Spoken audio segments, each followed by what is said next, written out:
hard jujitsu.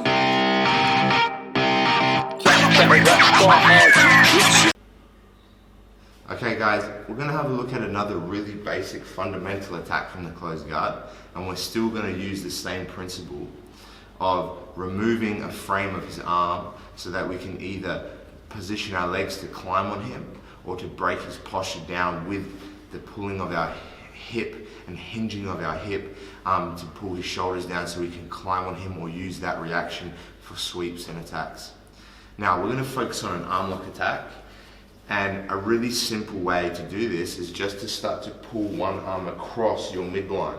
If I'm able to cross his elbow over my midline, it starts to break the frame on this side. Even if he stays really strong here, because he can't control this outside hip, I'm able to pull him over my hips or climb and reposition my hips to attack the armbar. But it's really important that I cross the elbow over my midline, otherwise it's going to be really hard, okay, to reposition my hips.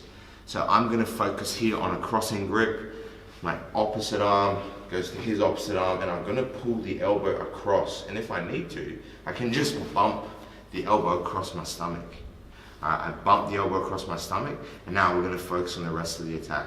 Remember, it's going to be easier to climb on him if his shoulders are closer to me.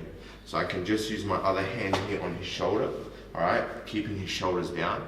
And now the same side I control the arm, I'm going to step that foot right on the hip and clamp my knee really tight to the back of his shoulder here.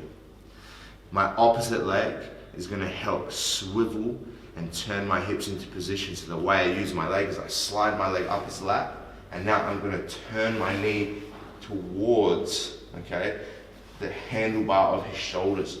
I want to follow his collarbone with my spine.